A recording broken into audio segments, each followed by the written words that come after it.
Welcome to Out of the Question, a podcast that looks behind some common questions and uncovers the question behind the question while providing real solutions for biblical world and life view. Your host is Andrea Schwartz, a teacher and mentor and founder of the Chalcedon Teacher Training Institute. Thanks for joining me today on this November 20th, 2020 Out of the Question podcast. In my state and a number of others, lockdowns, curfews, and other tyrannical restrictions are currently in place to deal with the threat of the COVID-19 pandemic. Alternative views are often suppressed or outrightly censored, and yet there's a growing number of health professionals and well-conducted studies that refute the current science on this subject. Today, I pulled out a copy of R.J. Rushdoony's book, Faith and Wellness, and I'd like to preface the introduction of my guest with what the book says on its back cover, and I'm quoting. Status regulations, quackery, addiction. These are the modern symptoms of a disease that has infected Western medicine for thousands of years, the disease of humanism. In a series of 13 medical reports, R.J. Rushdoony traced the Christian and pagan roots of Western medicine in history and demonstrated how humanist thought has produced vicious fruit in both modern medical practices and in the expectations of patients. How do we heal the medical profession? Rushdoony understood that finger pointing will not solve our problems. Because the plague of humanism will inevitably lead to death and not wellness, it is the responsibility of the church and the Christian medical professionals within her to develop a thoroughly biblical theology of medicine and to teach it. Rushdoony lays the foundations for this by explaining the connection between salvation and healing, establishing the vital importance of treating the whole man, body and spirit, and renewing the vision for doctors to embrace their priestly callings. This is an essential read for anyone who wants to reform healthcare. So the question I'm posing today is this: how do we heal the medical profession? In other words, what are our marching orders as citizens of the kingdom of Christ in restoring medicine back to God? My guest today is a registered nurse who also happens to be a participant in one of my weekly classes through the Chalcedon Teacher Training Institute. Elizabeth Lurvey is a product of Christian homeschooling, and her parents determined that she and her sisters were going to be a part of the solution in medicine and encouraged all of them to become nurses.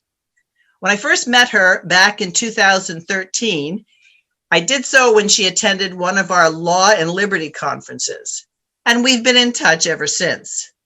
She has worked in hospital settings as a traveling nurse and is currently one who accompanies patients having to be transported by plane or helicopter for medical care.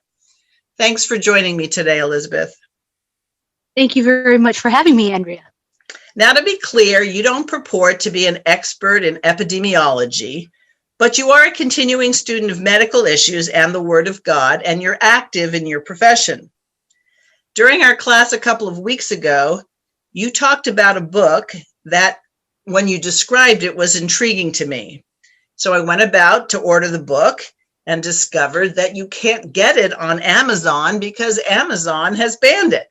So I did find it on the author's website and I began to read it.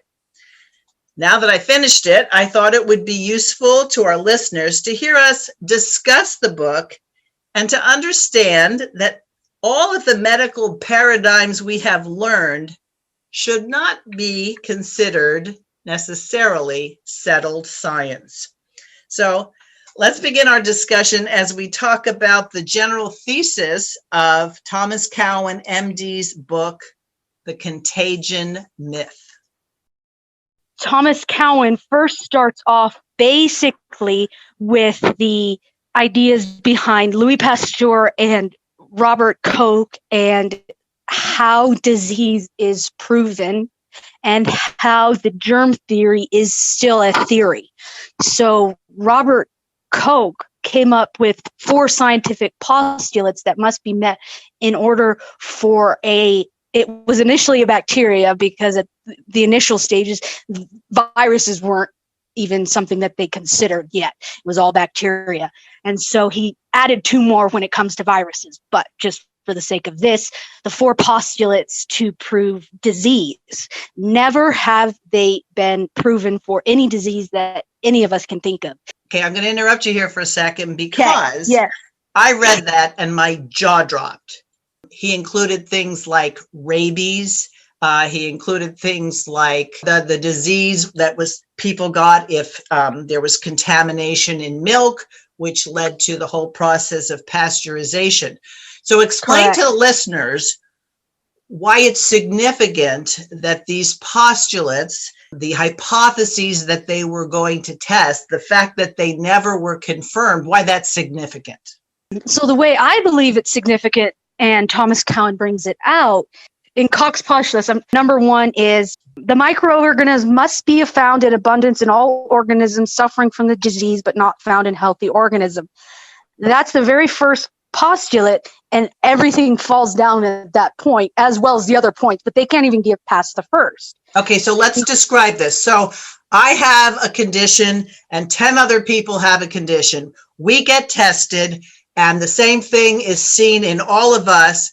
Then they test people who aren't sick and they don't have what they found that we had. Basically, yes.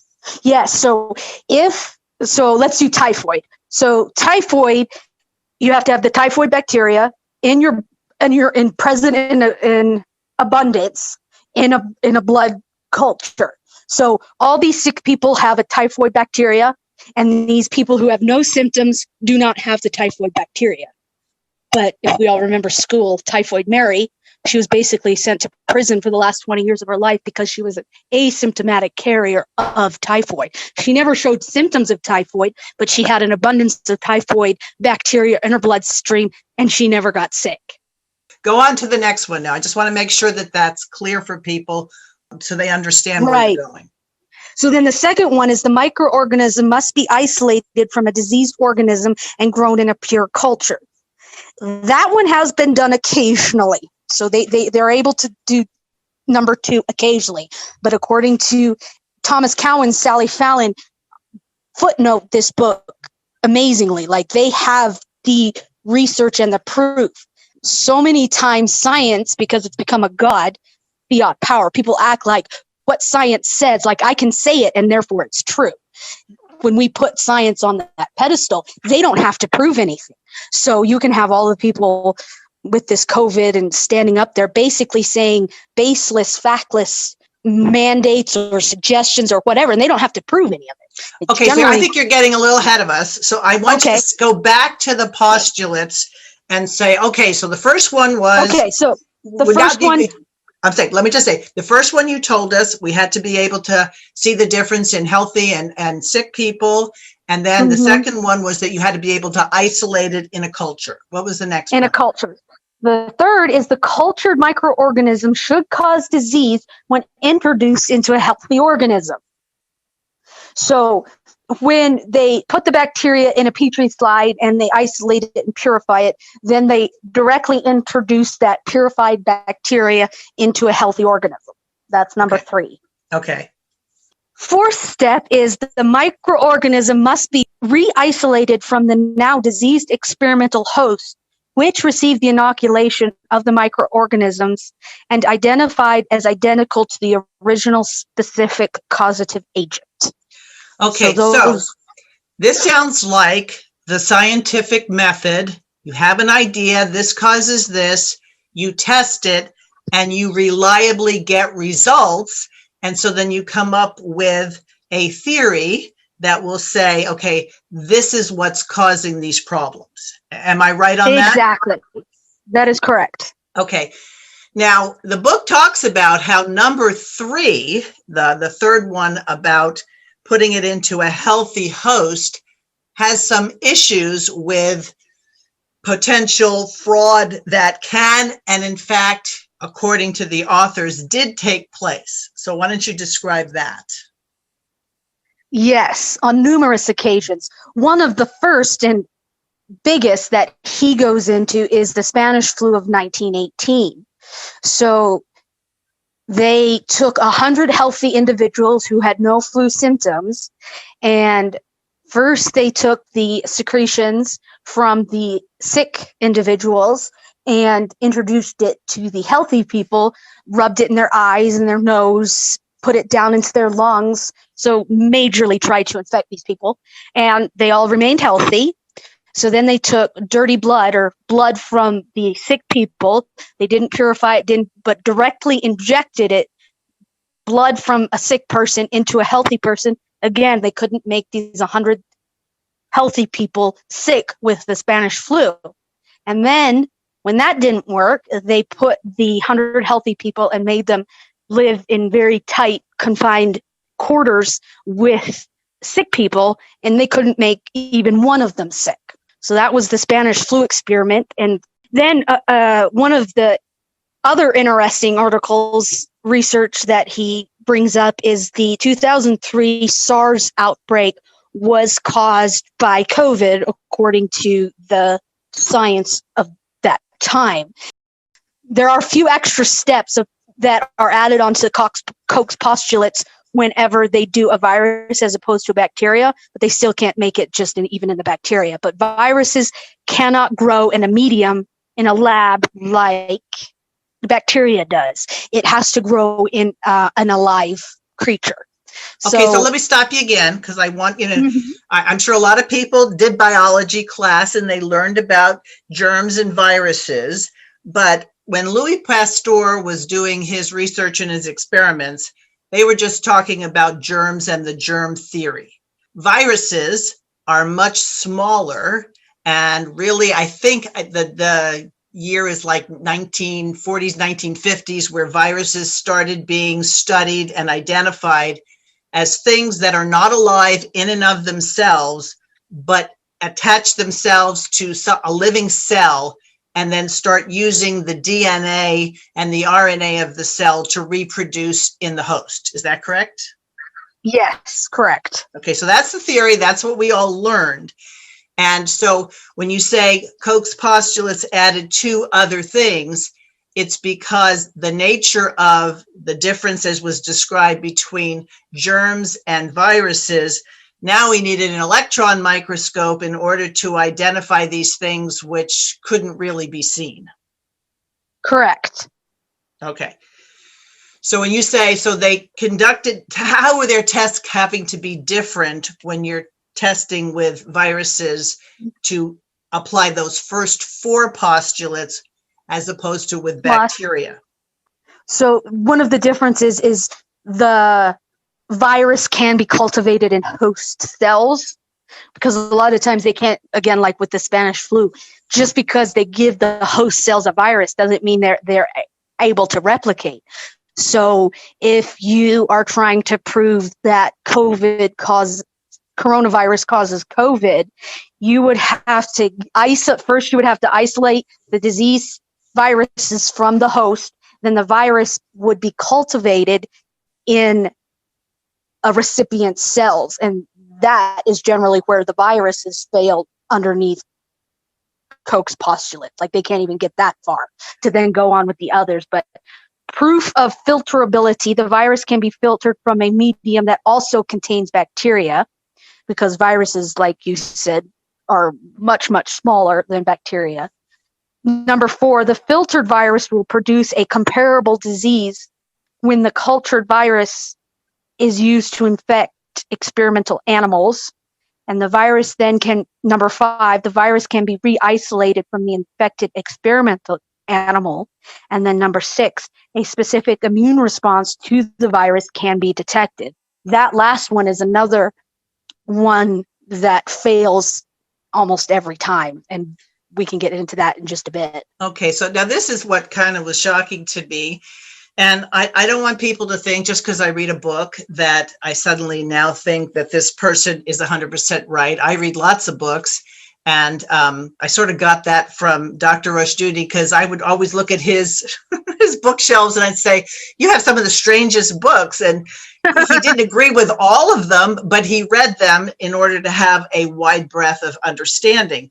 So to go back to this whole idea of why this is important, why are you bringing up Koch's postulates, etc., that if you're going to tell somebody this causes this, you should want a reliability that you know what you're talking about. And I use an example all the time when my son, who's now a grown man and a father of 3, but when he was little, one time I washed the floor and he ran across it and of course slipped. And he's crying and I said, oh, and he said, the floor came up and hit me. And I said, well, no, that's not what happened. But he said, no, the floor came up and hit me. So from his idea, that's what happened, right? Well, I certainly wasn't going to let him think that, his life was in danger because the floor could come up and hit him. So it is important to be able to identify the cause of things if you're going to try to fix the problem.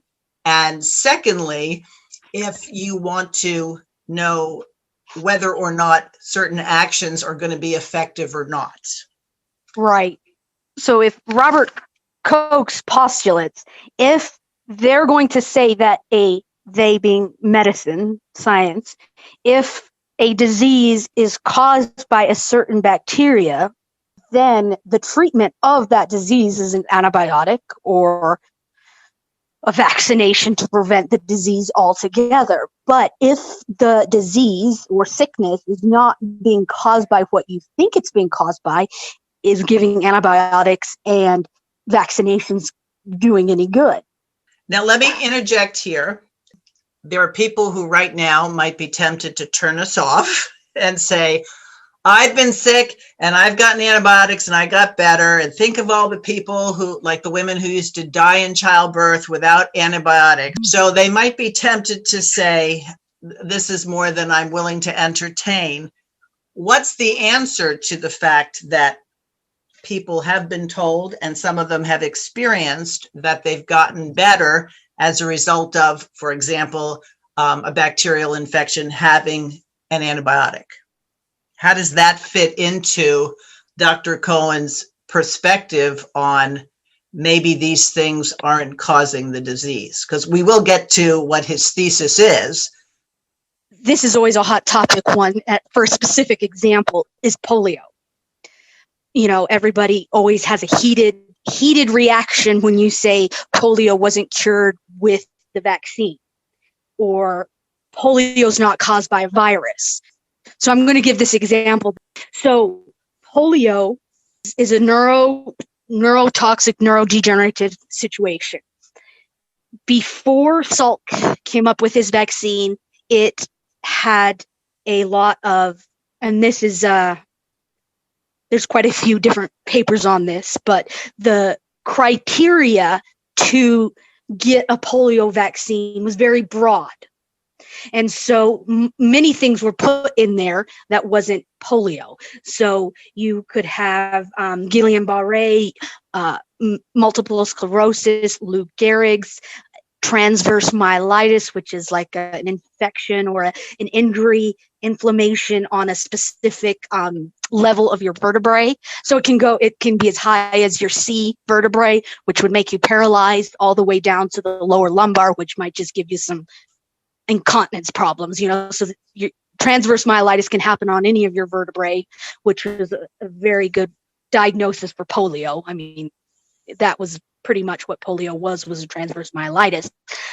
But DDT, according to Cowan and a lot of other researchers, DDT was a pesticide that was sprayed heavily in swimming pools, in ponds and lakes, in orchards and farms. And so a lot of times polio, the highest population of people getting it were either farmers, kids in swimming pools. We all know the polio stories. So Salk came up with the vaccine. And then after Salk came up with the vaccine, they reclassified polio. So then they narrowed down what symptoms had to be present in which order in order to get a polio diagnosis. If you would have put that criteria on the prior to Salk vaccine polio cases, you have about the same decrease in polio cases. You basically get rid of most of the polio. So by reclassifying it, getting the vaccine, reclassifying it, most people believe that the Salk vaccine cured polio. Salk in 1975 said that between 1965 and 1975, over 2/3 of the cases of polio were a direct result of his vaccine. And if you look at the statistics in even America today, it's not as widespread, the flaccid paralysis childhood problems. It's more common in like Africa and India and places like that still use DDT in big quantities. But it's a neurotoxic disease. And so when you look up the statistics on just last year on flaccid paralysis, spinal paralysis, and transverse myelitis, polio is still around in the same numbers. What we do know with polio is letting kids just lay in bed. Back in the 50s, the nursing of the day was you got sick and you put your feet up for 2 weeks. And then you have even more problems with rehabilitation and everything like that. So one of the common questions is, well, if polio is still around today, why don't you see the cases of paralysis? It's because we do physical therapy right away. There's all manner of different therapies that we can do to increase the nerve endings back in. And it's generally... And didn't we stop using DDT? Yeah, it was outlawed back in the 60s. Right. So you would expect that if this theory is correct, that this was the body's response to a neurotoxin. Once that toxin was no longer widely used, you would expect to see a decrease in cases. Right. And so we still have a decrease in the total number, but we still have neurotoxins out there. So we're not worried about DDT. Now we just have children with brains full of mercury and lead, which is a neurotoxin. And Right. So I'm going to have you go back a second because I actually took you off the track. But when we were discussing the whole idea of testing the theory of viruses and being able to see if when a healthy animal or specimen or whatever was going to be infected with it, did they get the disease or conditions you saw? And in the book, he says something extremely disturbing, that part of their protocols was to inject the substance into monkeys' brains. Like injecting into brains would ever be a good thing for any animal or human being. Why did they do that? Yes, I don't know exactly as to why. Most likely, I would say it's to cause the animal to die to prove their point.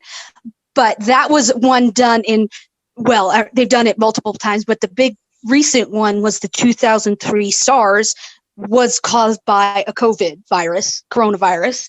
And so researchers wanted to prove that the coronavirus caused death. So they took a sick person and took their blood, spun it down. They didn't purify it. So they fail on point number one. They don't purify it. They just had a conglomeration of white blood cells, and they did get rid of the red blood cells, but it's just the serous fluid of a blood sample that's been spun down, centrifuge to separate the parts. So they injected that into the kidneys of an alive monkey. And when that monkey was about ready to croak, they kill it, take its kidneys out, grind them up, and then mixed them all up, and then injected that directly into the brains of 2 monkeys.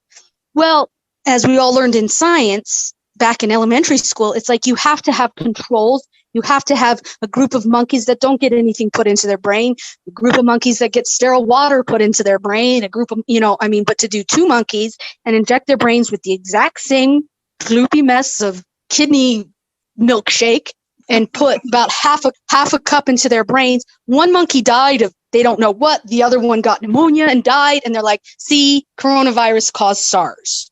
So I'm going to stop you again. Okay. Because some people like me, as I was reading this, I was getting angry. And I was angry because how come we have never heard the contrary thesis? How come the paradigms we have only heard in our schools and in our textbooks have been the germ theory and the viral theory without any sort of other point of view? Could we surmise that this is the same thing as how we learn civics when the state decides that it's not going to teach the Constitution as it was written. Do you agree that this is a manifestation of humanism infecting most areas of academics? Oh, definitely.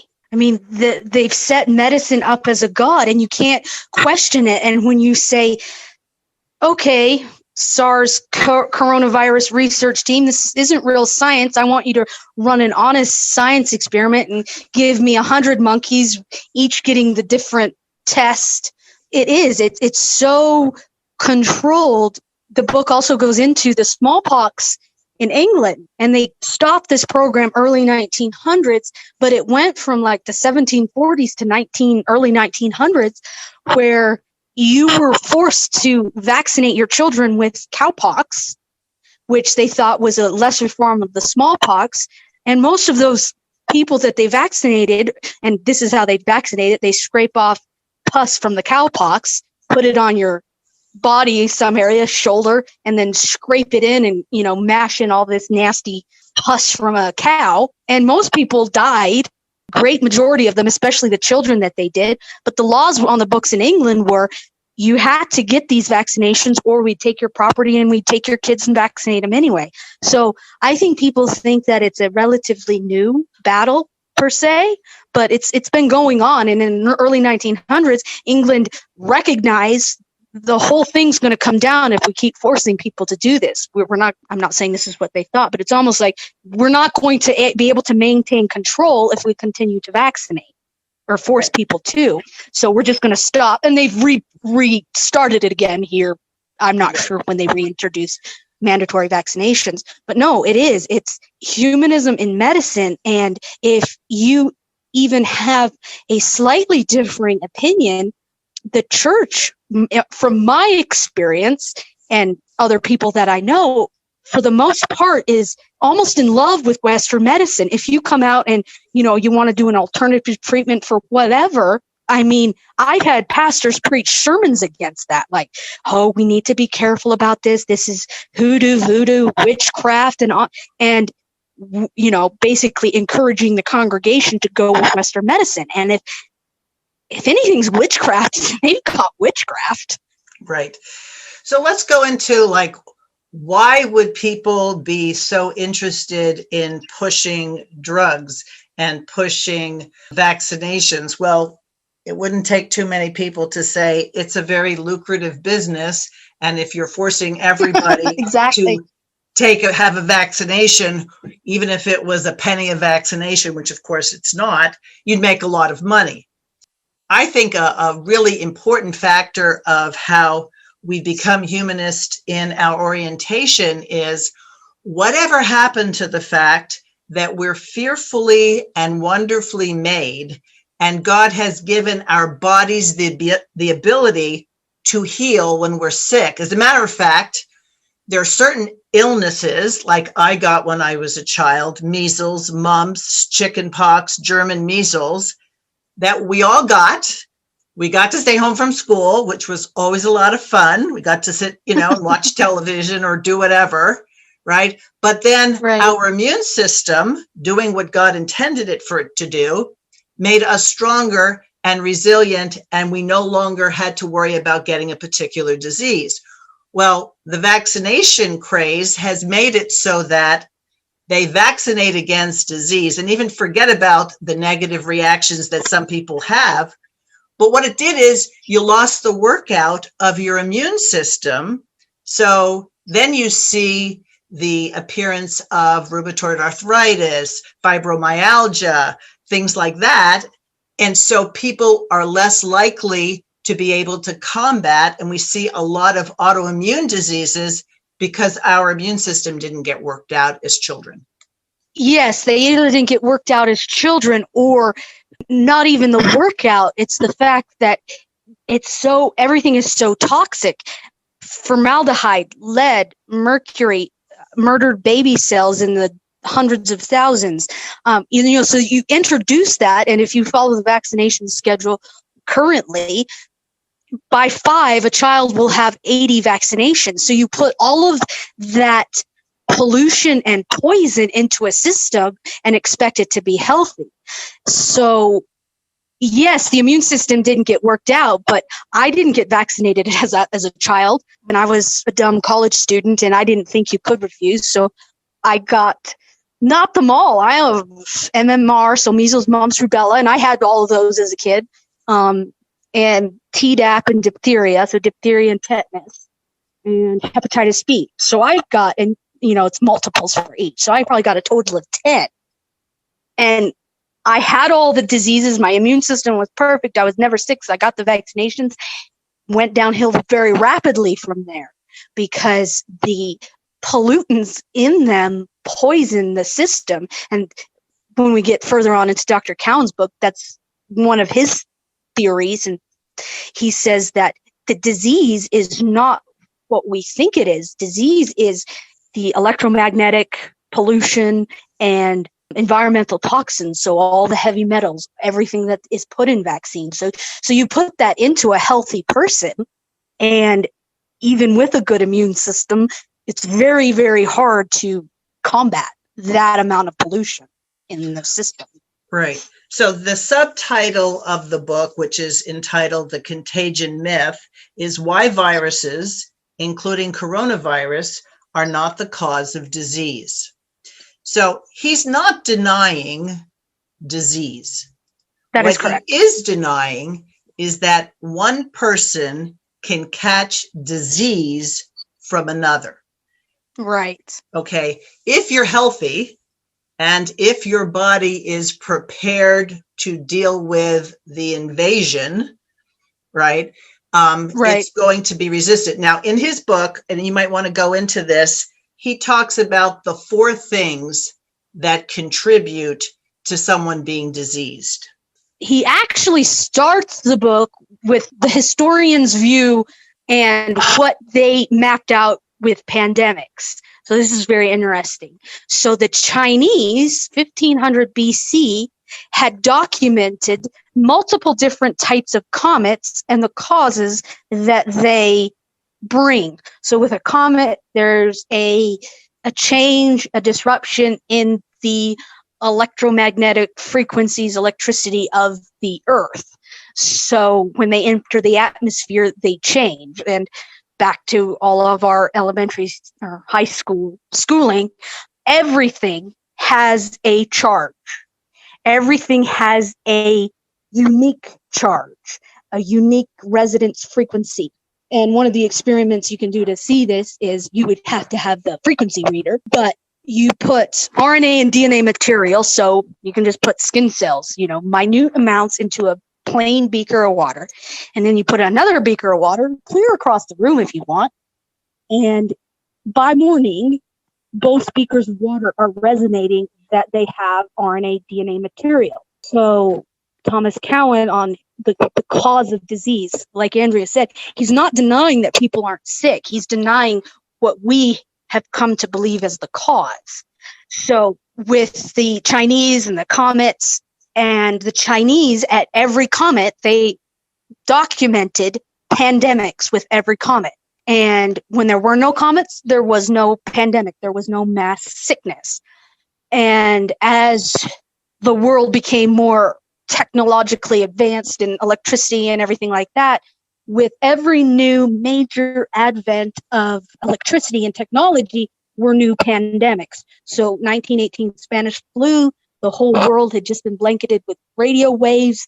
The majority of Spanish flu cases were on military bases or near telegraph routes, so railroads, and in bigger cities. They couldn't find Spanish flu out in the rural communities. It was always congregated around radio and telegraph. And another one further back in the 1700s, the Northern Lights disappeared for over 100 years, as well as the astronomers did not mark any sunspots.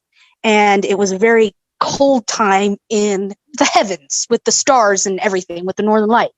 After that, there was the bubonic plague, and the sunspots reappeared and the bubonic plague appeared. And, the sunspot activity and the Northern Lights were at a increased activity, and with the increased activity, the bubonic plague lasted almost 100 years. And the Wuhan had just put online over 100,000 5G towers a week before their first COVID case. And so what the 5G towers are doing is they split the oxygen molecule. So O3 is ozone, O2 is oxygen that we breathe, and plain old solitary O is not breathable. It doesn't give us any oxygen. So in medicine, there's two problems with the exchange of oxygen. There's ventilation, which is simply the air being able to get into your lungs. And then there's oxygenation, which is the exchange of oxygen and carbon dioxide at the cellular level in your lungs. So all of these COVID cases are not having a ventilation problem, they're having an oxygenation problem. And so he went and looked at all the coroner cases and autopsies of people who died of corona.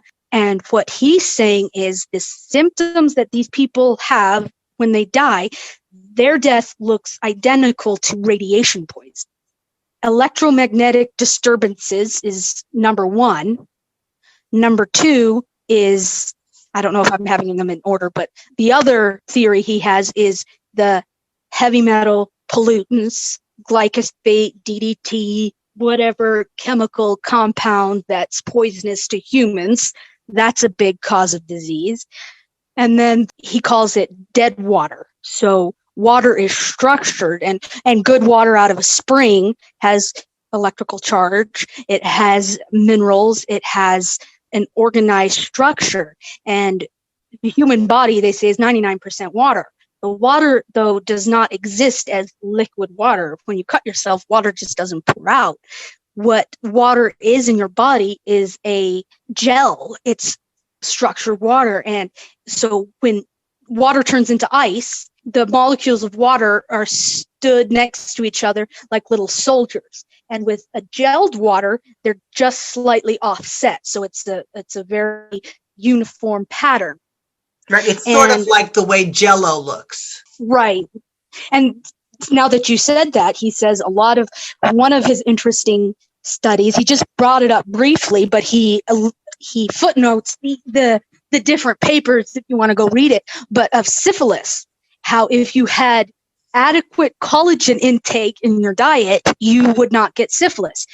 Like the Tuskegee syphilis trials, when they tried to infect all of those people with syphilis, if the people had a good diet and had a good amount of collagen in their diet, the water, his theory, I don't quite know if this is what the research of the syphilis said, but you could not get those people to catch syphilis if they were adequately fed with collagen. Right. So yes, collagen is a very important factor in our cells being able to structure the water. Right. And then the fourth thing he said, you I think gave them in reverse order. He first says injury can affect your body and then make you susceptible to illness. He said food and water. And if you don't have adequate food or nutritional food and water, then the toxins that are all around us. And then, of course, the electromagnetic. But the interesting part, and I had actually heard about this other places. So if he's disputing the idea that there really are germs and there really are viruses and they're not actually contagious, he says that we have been looking at the quote unquote evidence from the wrong perspective. Rather than saying a germ or rather a bacteria or a virus invades the body, that what they see is the body's reaction to one of those four circumstances that we just talked about. And he says that the viruses and the bacteria are actually there as cleanup crew. So your body has gotten out of whack with either poor nutrition, injury, poor water, or an abundance of electromagnetic disturbances. And then what he says is you get a fever, which then melts the gelled water, which then allows these toxins out of the water. So the water's been holding them, waiting for enough to cause a fever. then you have a fever, then the gel partially melts, these biological toxins come out, and the bacteria and the viruses then set to work cleaning the place up. So, for example, then, aside from a very, very extreme fever that can cause other problems, having a fever is actually beneficial, and it's part of how the body is supposed to work. Exactly. Unless you have a fever causing seizures, and in adults it's a lower temperature, so we can get away with 104 generally before it gets concerning. Kids can go a little bit higher, 106, before it gets really concerning. And then of course there's the individual responses. So even if you are only 103 and you're seizing, then yes, you're a 103 temperature person. But yes, knocking down a fever when you are sick is like shooting your watchdog when an intruder comes in the door. It's That's a good way to put it. Now, yeah. Assuming that we haven't really lost people, I'm hoping we haven't. So Dr. Cohen calls these things exosomes, that the exosomes are the cleanup crew. They're the ones coming in, trying to surround the enemy and allow your body to get rid of it. Exosomes are viruses. So Right. Exosome equals virus, but exosome doesn't equal bacteria. So they've identified and isolated the bacteria, but all viruses can also be called exosomes. Okay. Does that make sense? So in essence, then an antibacterial you don't give vaccinations for bacterial infections. Vaccinations are usually given for viral infections, but if you have misinterpreted what you're seeing, aside from not helping the body get rid of all this, you're actually introducing other substances which can cause further exosomes to come about because your body's not intended to deal with all this stuff. Right. So back to the question earlier about if Thomas Cowan's thesis is correct, then what about antibiotics and other medications? I worked 10 years in a trauma ICU, and most of your trauma patients end up getting infections at one point or another. So reading this book, I'm like, okay, so are they really infections now? You know, I mean, it totally changes how you see a problem. Just from my experience, again, I'm not an expert, but I have continued to learn after college, and I'm very interested in all of this.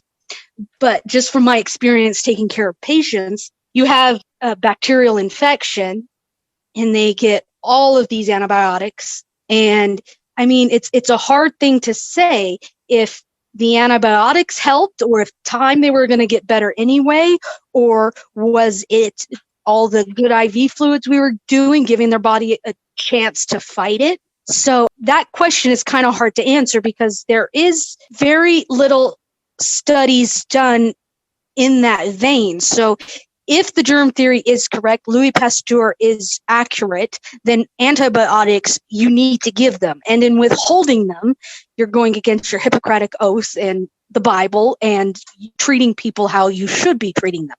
So it's one of those things that they don't really study. We've got 20 people here who are sick with a MRSA infection, and we got 20 people over here are sick with a MRSA infection. Very similar histories, very similar situations, blah, blah. We'll give these 20 the antibiotic, and we won't give these 20 an antibiotic. We'll just give them IV fluids and see how they do. So that's where it gets interesting because, again, if the antibiotic is true, to deny it to some people and give it to others isn't really good medicine. I remember when my children were sick, we had a doctor who we loved. He was the kind of doctor that would come and do house calls. He was the kind of doctor who'd say, look, Mom, if you're concerned and you're up at 2 a.m., call me up and I can help you. And then we can both go back to sleep. But I remember when my children got sick, I would say, so should I put them on antibiotics or not? And he said, well, you could. And I said, okay, so if I put him on antibiotics, how long should I expect before he'd be better? And he would say, about 2 weeks. And I said, and if I didn't, he said, about 14 days. Yes. So in less severe infection situations, That's very true. Those type of things are quite common. Like you get a cut on your leg and it gets infected. And they're like, oh, give them some antibiotics. And then you have a group of people like you who'll say, oh, well, what's my options? Okay, I'll come back to you if it's not healed in 2 weeks and we can do antibiotics. And they never come back. But when you get the real sick people who are septic, their blood pressure's so low and everything like that. And I remember reading, and maybe I shouldn't mention this because I don't have the article with me for people to reference, but it was, and science doesn't like anecdotal evidence. Our science of today. They want double-blind controlled studies by the same people who are making the drugs. Yet I find it funny, though, when they do the study, they don't even do it correctly. They just use 2 monkeys and put stuff in their brains and they both die, and that's called science.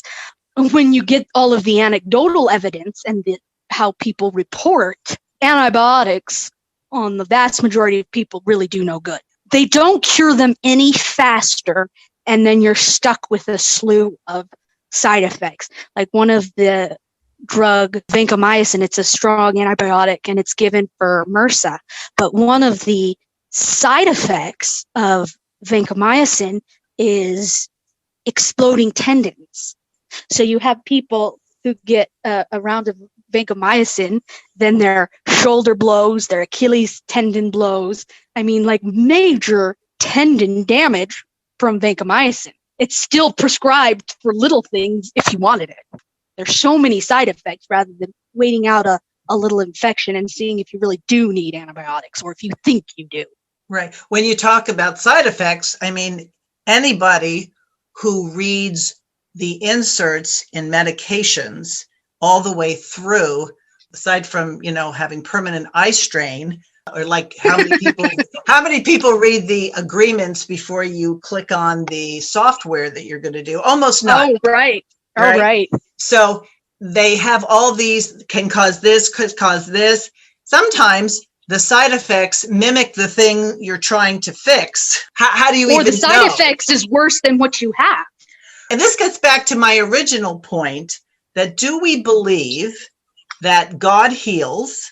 And do we believe that our body, if we give it good nutrition, if we get enough sleep, and if we are aware of places that will be more harmful to us health-wise, and we start paying attention to that, do we have to, the first instant of a problem, have to call a doctor? We have lost the sense that illness, yes, has causes, but there's also a spiritual component, as Dr. Rushdoony mentioned, that if you're busy in your life sinning, you shouldn't be surprised if you suddenly start having health issues, because the wages of sin is death, and death is usually preceded by health issues.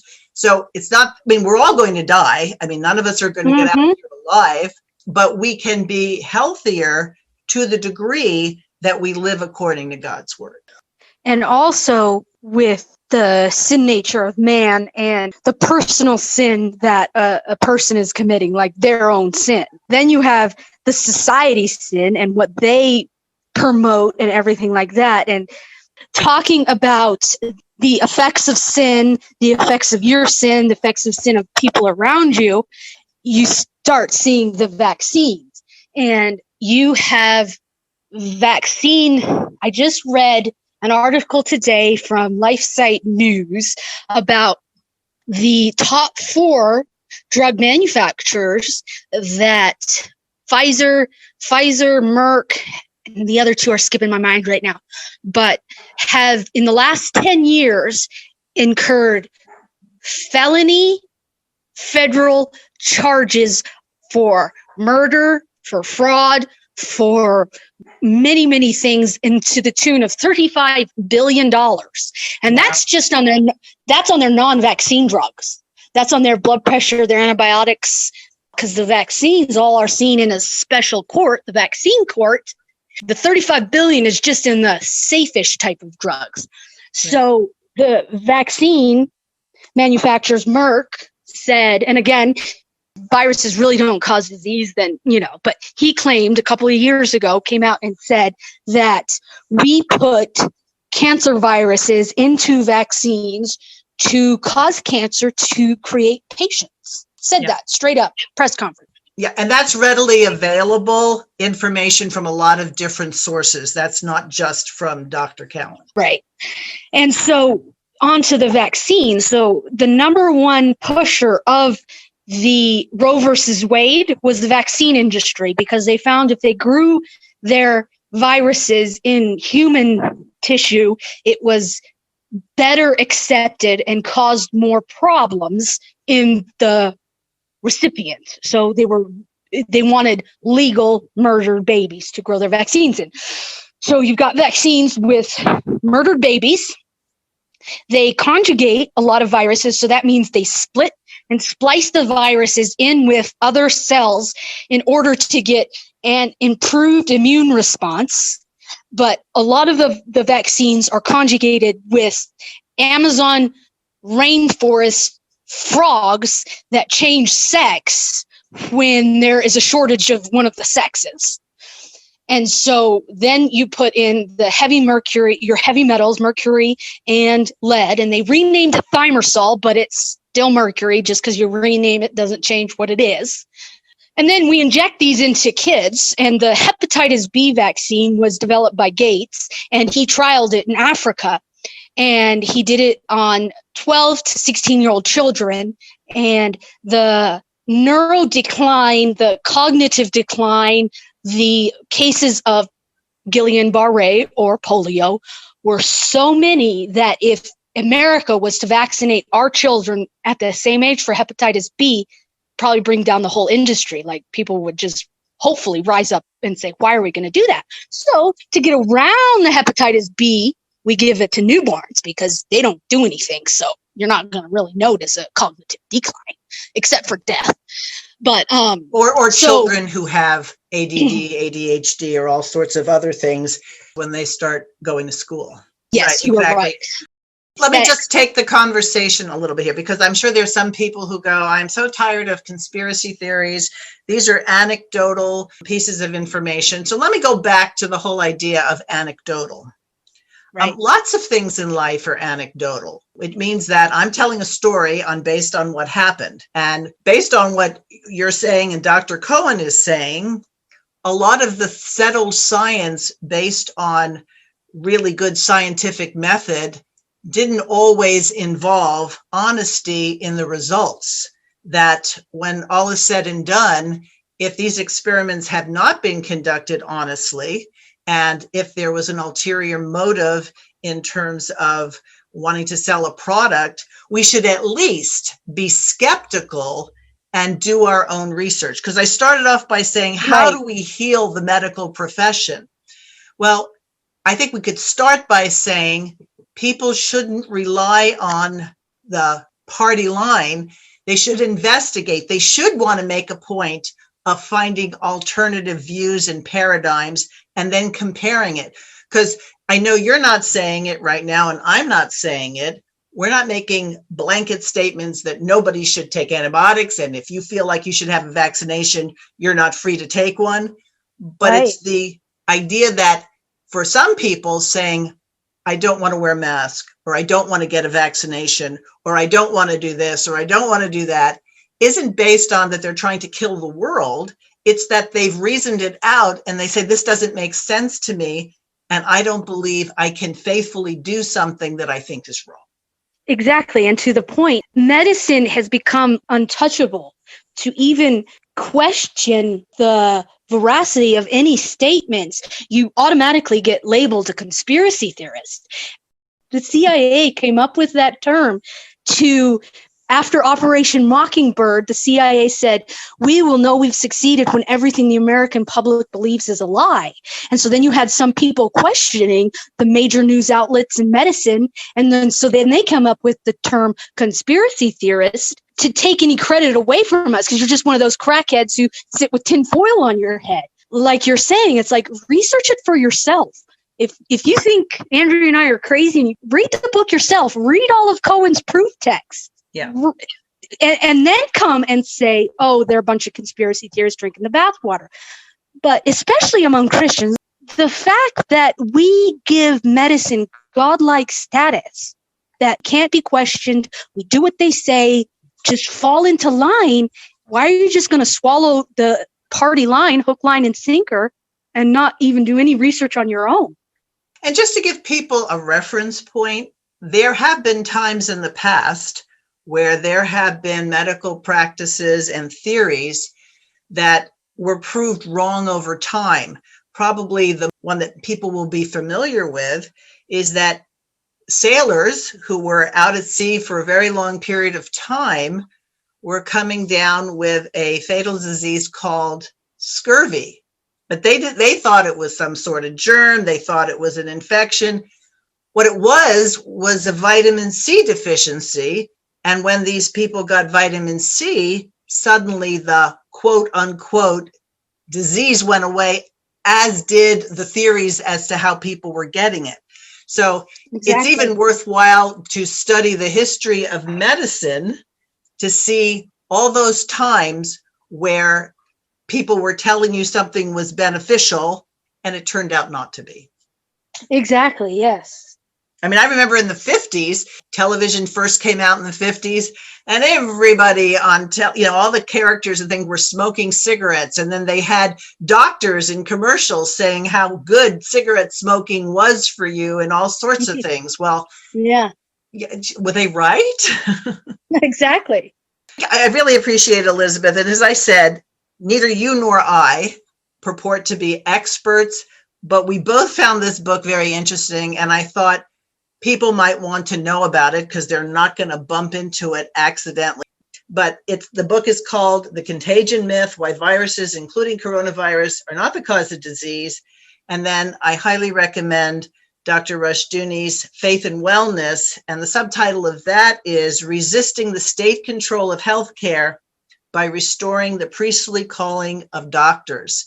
And I hope those who are listening, no matter what stage of life you're at, you at least need to become your own doctor and nurse, well educated enough so that when you're in front of a medical professional, you can ask the right questions and discover whether or not the recommendations are something valuable to you. And I mean, that is the biggest point. Being a nurse for, 12 years now, your health is you're in charge of it. And whenever I talk to my patients and, they have a question about this procedure and they question about that, I'll always answer their questions. But I'm like, you need to ask the doctor and make sure he answers all of your questions. And if you're still not sure, you don't have to do this.